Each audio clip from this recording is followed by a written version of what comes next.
이거 놀라운 거죠. 그러자 그때부터 하인들이 예수님을 때려요. 왜냐하면 그리스도라면 이래서는 안 되거든요. 그리스도라면 능력이 있어야지. 그리스도라면 강력해야 되는데 가장 한심한 꼴이 되었는데 내가 그리스도라고 하자 사람들이 격분하면서 오른뺨을 때리더니 당신이 그리스도라면 내가 어느 쪽 손으로 때렸는지 맞추라고. 왜 사람들이, 그러니까 예수님의 말씀은 아무도 변화시키지를 못한 채 분노를 자극해요. 사람들의 혈기를 끝까지 끌어올리는 게 가장 무력한 존재가 그리스도라고 하니 사람들이 분노하면서 증오하면서 때리게 되죠. 이 말에 권능이 없지요. 예수님 말이 아무 힘도 없고 권능도 없고 도리어 혈기만 불러일으키지요.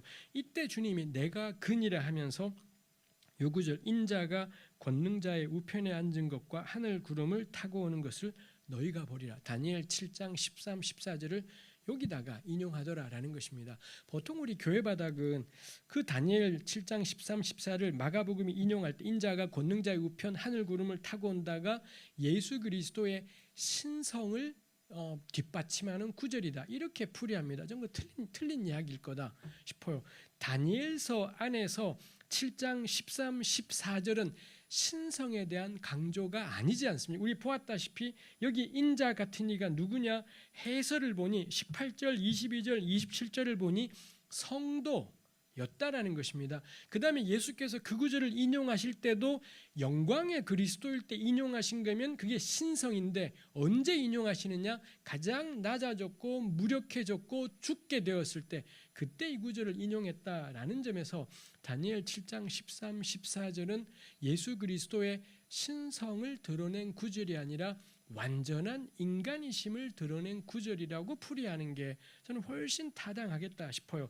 해서 7장 14절의 인자 같은 이가 예수님이다. 왜 예수님이냐 하면 가장 사람이셨기 때문에, 가장 사람 같은 사람이셨기 때문에 저는 7장 13절의 인자가 그리스도일 수 있겠다 싶은 거죠. 요 구절에서 곧바로 인자는 예수님이다. 저는 이렇게 가서는 안 되고 이 인자가 가리키는 건 사람, 짐승하고는 비교도 안 되게 연약하고 무력한 사람, 요게 인자고, 근데 이런 사람이시면서도 끝까지 그 짐승이 되지 않고 맞서 싸우지 않고 연약한 사람으로 살아가신 이가 누구냐? 이 땅에 오신 하나님의 아들 예수.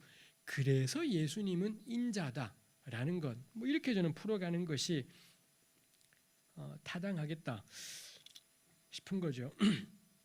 그래서 그 다음에 이 아까 우리 했었습니다만 다니엘의 모든 관심은 넷째 짐승이라고 했지 않습니까? 넷째 짐승에 대해서 22절에도 이 뿔이 성도들과 더불어 싸워 이겼더라, 성도들이 지더라라는 거고요. 23절, 이 넷째 짐승은 땅의 넷째 나라인데 온 천하를 삼키고 밟아 부서뜨린다. 그 다음에 이 25절, 그가 장차 지극히 높으신 이를 말로 대적, 성도를 괴롭게 하고 때와 법을 고치고자 하고 성도들은 한때 두때 반때를 그의 손에 넘겨진 채로 지나게 될 거다. 26절, 마침내 그렇지만 그는 망할 거다.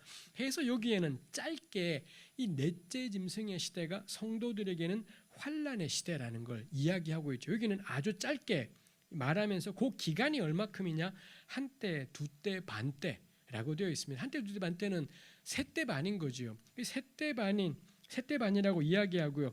8장 가면 8장에서도 보면 이 9절부터 시작해서 그 뿔에 대해서 이야기합니다. 8장 10절에 하늘 군대에 커질 만큼 커졌다. 11절에 또 스스로 높아져서 군대의 주제를 대적하며 매일 드리는 제사를 없애고 성소를 헐고, 12절 백성이 매일 드리는 제사가 넘어지고 뭐 이렇게 되고, 13절에 아까 본 것처럼 성소와 백성이 짓밟히게 되는데 언제까지냐? 14절, 그가 내게 이르되 2300주야.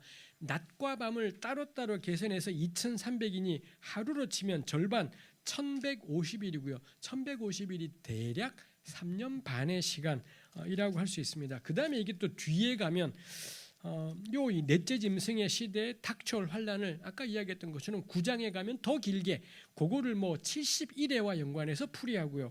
11장에 가면 더 길게 아주 상세하게 어떤 핍박이 임하게 되는지를 말하는 것이 있더라라는 것입니다. 해서 다니엘서에는 세때 반이라는 수수께끼 같은 숫자가 나오고, 그게 8장에서는 2300주야라고 그렇게 표현이 되어 있고요. 그 다음에 다니엘 12장 가장 마지막에 가면 1290일 내지는 1335일 다 3년 반을 둘러싼 시간들이 나와 있는 것을 볼 수가 있습니다. 7장에 개략적으로 나오고 뒤로 가면서 상세하게 이렇게 된 거죠.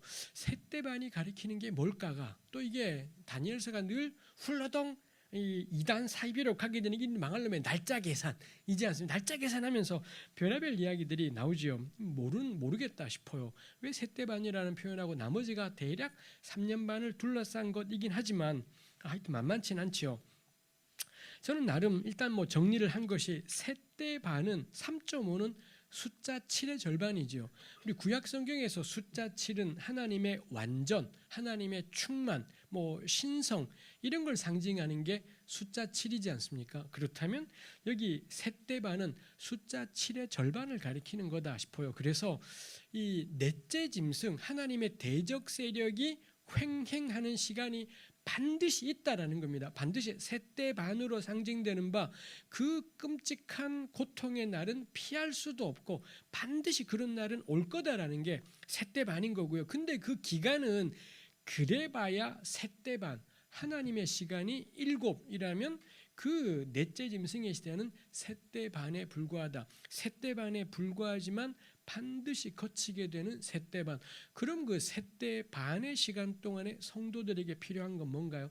인내이지요. 결코 포기하지 않고 체념하지 않는 버티기라고 할 수가 있겠습니다. 셋대반이 있지만 26절 반드시 그 시간이 끝날 거고 27절 나라가 성도들에게 돌아간다 이지요.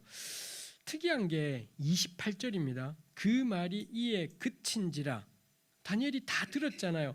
나 다니엘은 중심의 번민.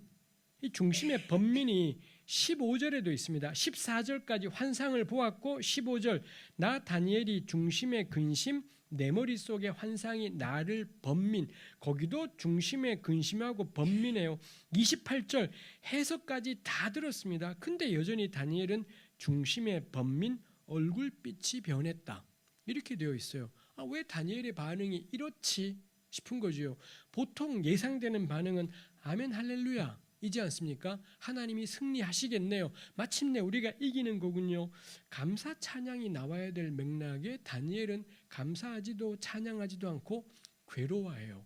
번민하더라이죠. 여기 번민하고 얼굴빛이 변했다 그러지 않습니까? 이 두 표현 번민과 안색 변한 게 같이 나온 게 5장에 있습니다. 5장에서 벨사살이 술 퍼마시다가 벽에 손가락 나타나서 메네메네 쓸 때 그걸 보고서는 벨사살이 번민하며 안색이 변했다. 똑같은 표현이 5장에 쓰였었습니다. 그런 점에서 번민과 안색 변하면 결코 좋은 상태가 아닌 거예요. 겁나 겁에 쫄렸다, 충격적이다, 심란하다 이런 것인 거죠. 이게 7장의 마지막입니다. 그리고 8장에는 화제가 바뀌어버리기 때문에 7장 28절을 더 이상 설명하지 않아요. 이 남은 건 우리 몫인 거죠. 우리 교우들하고도 나눠볼 만하지 않겠습니까? 왜 다니엘은 번민할까요? 왜 이 하나님의 해설 이야기를 다 들었는데 왜 다니엘은 심란해하는 걸까? 왜 기뻐하지 않고 괴로워하는 걸까? 왜 이게 엔딩일까 싶은 것입니다. 다니엘 마지막까지 그렇습니다.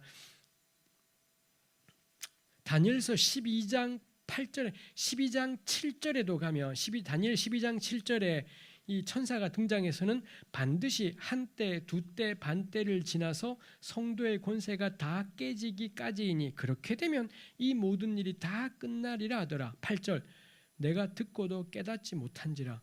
이런 이야기는 7장쯤에 나와야 되는 겁니다. 근데 이제 엔딩 막판 결론으로 가는 12장 8절에 이르러서도 다니엘은 깨닫지 못한지라 이렇게 되어 있어서 7장 12장의 다니엘은 참 특이한 이상한 반응을 계속하고 있는 것을 볼 수 있습니다. 왜 다니엘은 이렇게 어지러워하고 못 깨닫고 심란해하고 번민하는 것인 걸까요? 본문이 여기까지밖에 없으니 모를 일이겠습니다만 그 다음은 상상입니다. 제가 이 강의를 이 다니엘 7장 강의나 설교를 다른 곳에서도 한 적이 있고 그럴 때 시간이 있을 때 참여하신 분들에게 다 이야기해 보면 그래도 대체로 비슷한 답들을, 비슷한 이야기들을 하시더라고요. 저도 역시 그렇게 생각했습니다. 왜 다니엘이 번민하냐? 1번, 이기는 건 알겠어요. 결국에는 이긴다. 성도들이 이긴다라는 건 알겠어요. 근데 왜 번민하나요? 지금 다니엘이 처해 있는 시간은 한때, 두때, 반때의 시간인 거고요. 너무 괴로운 겁니다. 지금 이 시간을 견디기가 어려울 정도로 너무 고통스러운, 글쎄요, 12장 8절에 다니엘이 깨닫지 못해. 왜 깨닫지 못? 왜 하나님이 지금은 건지지 않지? 왜 하나님이 지금 역사하지 않고 왜 한때, 두때, 반때의 시간을 가야 되는 거지? 그래서 이거를 그럴듯한 말로 이야기하면 영광의 미래가 있습니다. 영광의 약속이 있고요. 또 하나는 뭔가요? 참혹한 현실. 참혹한 현실과 영광의 미래, 그 사이에 존재하는 하나님의 사람의 너무 자연스러운 모습이 뭐냐? 번민, 너무 괴로움이죠. 요거 우리 생각이 볼만합니다. 둘 중에 하나를 버리면 돼요. 영광의 미래, 그딴 건 없다라고 생각하는 겁니다. 참혹한 현실만 있어서 하나님이고 미래고 나발이고 그딴 거 없어. 세고 잘난 놈은 이기는 거고 못난 놈은 처지는 거고, 내가 왜 이 꼴이냐? 나 무능한 꼴이야. 그럼 어떻게? 뒤지도록 열심히 남 놀 때 일하고 남 공부할 때 나도 일하고 미친 듯이 노력해서 어떻게든 올라가 보자. 이렇게 살아가면 세상은 한 가지입니다. 좀 번민할 일이 없다고, 못난 진 건 내 탓인 거고 이겨도 내 건 거고, 뭐 이렇게 한 길로 가는 거죠. 이것도 번민이 없습니다. 또 하나, 영광의 미래만 붙잡고 참혹한 현실은 걷어 차버리는 겁니다. 영광의 미래, 하나님 반드시 역사하셔. 지금 힘들지만 반드시 은혜 주셔. 반드시 응답하셔. 이렇게만 생각하는, 현실로부터는, 참혹한 현실로부터는 눈을 감아버리는 겁니다. 왜 현실이냐? 기도 안 해서 그래. 기도를 더 세게 하고요. 왜 우리가 힘들지? 성경을 더 열심히 보고 교회 봉사를 더 열심히 하고 교회를 더 열심히 가고. 왜 우리 요즘은 잘 만날 수가 없지만, 제가 초등학교 다닐 때, 제가 고향이 대구입니다. 대구에 초등학교 다닐 때 길거리에 나가면 곧잘 머리에 꽃 달고 다니는 자매님들이 곧잘 계셨더랬습니다. 근데 지금은 다 어디가 있는지 모르겠습니다. 하여튼 근데 그분들 보면 그분들의 공통점이 뭔가요?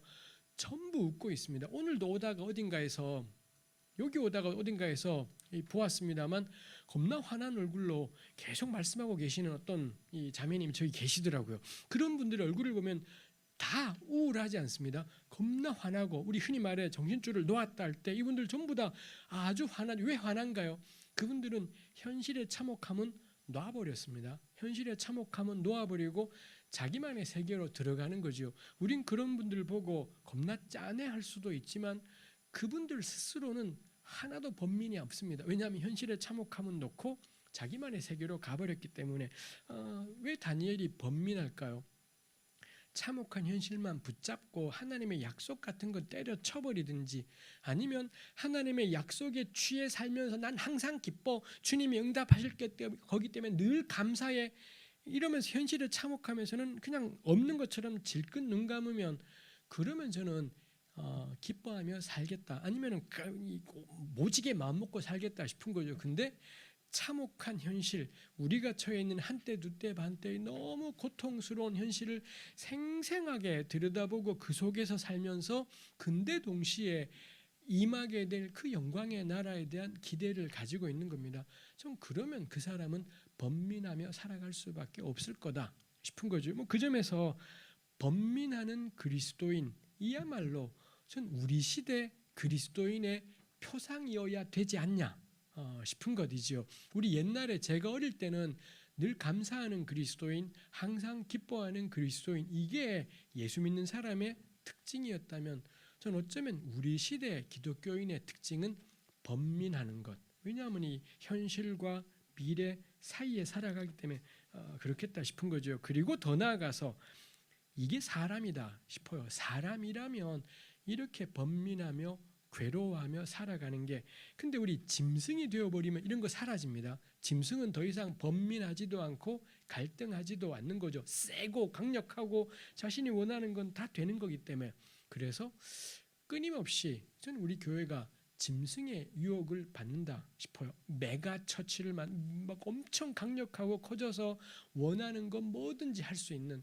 근데 우리 조그만한 교회들은 원하는 건 뭐든지 할 수 없습니다. 뭘 하나를 할 때에도 정말 영광의 약속과 참혹한 현실 사이에서 어쩔 줄 모르는 것이 있겠습니다만 그게 저는 사람이 이긴다, 성도가 이긴다라는 이 7장 말씀의 의미겠다 싶지요.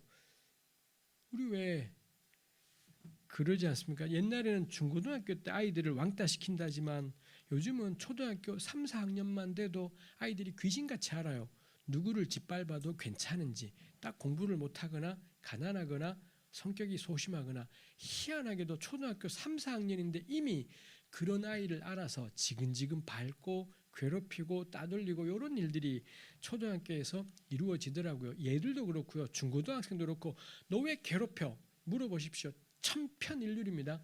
재밌잖아요. 이게 이 아이들의 대답이. 그게 그냥 하는 말이 아니라 진짜로 왜 남을 괴롭히냐? 재미로 괴롭히는 것이죠. 이 아이들에게 없는 건 뭐냐면 그 괴롭힘을 당하는 아이들이 어떤 마음일지, 이렇게 당하는 아들이 얼마나 참혹할지에 대해서 하나도 모르는 거죠. 이거 우리의 선택입니다. 우리 애들에게 미치도록 그 망할 놈의 영어 수학을 가르쳤고요. 영어 수학 공부하느라 영어 수학 그놈의 학원을 다니느라 우리 아이들이 그렇게 해서 영어 수학은 뒤지게 잘하게 될 겁니다.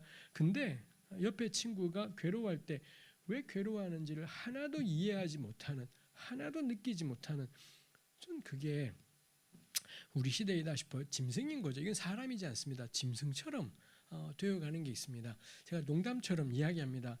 만일 사교육 시키기 시작하면 대개 자녀들은 평생 대치동 꼬붕이나 하고 끝날 거라고. 대치동 학원은 대한민국 어디도 못 따라가요. 대치동 뭐 학원을 보낼 거라면 대치동을 보내든지, 그거 안 되잖아요. 그러면은 목동이든 상계동이든 일산이든 나발이든 다 상관없습니다. 대치동하고는 경쟁이 안 돼요. 근데도 미친 듯이 학원을 보내잖아요. 그럼 뻔한 겁니다. 그 집 아이들은 평생을 대치동 아이들 꼬북 노릇하면서 그 뒤 닦아주면서 그 밑에서 대가리 숙이면서 평생을 그렇게 살아갈 겁니다. 그럼 우리가 살 길이 뭔가요? 딴 길 가는 거예요. 대치동 아이들 가는 학원, 우리는 힘도 안 되는데 어떻게든 보내보려고 애를 써서 평생을 꼬북 노릇하며 살 게 아니라 걔네 가는 길 말고 딴 길 가는 거죠. 누가 이기냐? 사람이 이긴다. 영어 수학 잘하는 사람이 이기는 게 아니라 약자를 보고 괴로워할 줄 알고 내가 했던 말들 때문에 저 사람이 받을 상처 때문에 어쩔 줄 몰라 하고 이 힘이 세기는커녕 이 현실과 이상 사이에서 어쩔 줄 몰라하며 번민하는 사람, 이게 이긴다라는 거. 저는 그 길 가는 게 훨씬 더 저는 나은 길일 것 같다 싶은 게 있습니다. 지금도 왜 구글 어시스턴스라는 앱이 있습니다. 그 구글 어시스턴스를 켜서 오늘 날씨가 어떤가요? 라고 말하잖아요. 그럼 걔가 영어로 뭐라 이야기를 합니다. 드디어 우리 한 5년만 지나면 그 망할 놈의 영어가 아무 소용도 없는 그런 시대가 올 겁니다. 그러니 영어 수학이 관건이진 않을 거다. 영어 수학을 잘하는 아이들로 키우는 게 아니라 슬퍼할 줄 알고 괴로워할 줄 알고 고통스러워할 줄 알고 사람으로 자라게 하고 사람처럼 살게 하는 것. 다니엘 7장이 말하는 게 사람이 이긴다라는 것을 말한다 싶은 것이 있죠. 우리 7장 이어드렸습니다. 아까 뭐 계속 말씀드린 것처럼 8장부터 시작해서 그게 이 넷째 짐승의 시대에 임하게 될 환난 이야기가 확장되어 있다라는 거고요. 9장은 다니엘이 하나님께 기도하는 내용이 나와 있습니다만 여기도 역시 딱 그 예언자적인 관점, 우리의 죄 때문에 우리에게 이런 참혹한 일이 생겼다라는 이런 딱 예언자적인 관점이 거기에 나타나 있고요. 그리고 그 마지막 환난의 때에 대해서 내용들이 나타나 있는 것을 볼 수 있죠. 아까 제가 계속 혼동해서 말했지만 다니엘이 세일에 동안 기도하는 건 10장에 나오는 내용이죠. 10장 2절에 보니 그때 나 다니엘이 세일에 동안을 슬퍼하며 3절에 세일에가 차기까지 좋은 떡을 먹지 않고 고기와 포도주를 입에 대지 않았다. 이랬다라는 건 요때 말고는 고기와 포도주를 먹었다라는 뭐 그런 의미인 거겠죠. 그러고는 나라를 위해 기도해요. 대한민국에도 사방에서 세일의 기도회를 하고 있습니다. 강남 땅에 있는 어떤 교회가 겁나 큰 대형 교회가 세일의 교회를 해서 이게 쫙쫙 퍼져서 뭐 심지어 영상으로 중계하면서 세일의 기도회를 해요. 기도하는 거 뭐 나쁘다 할 수는 없겠습니다만 다니엘서의 세일의 기도는 그딴 것이지 않다 싶은 생각이 들지 않습니까?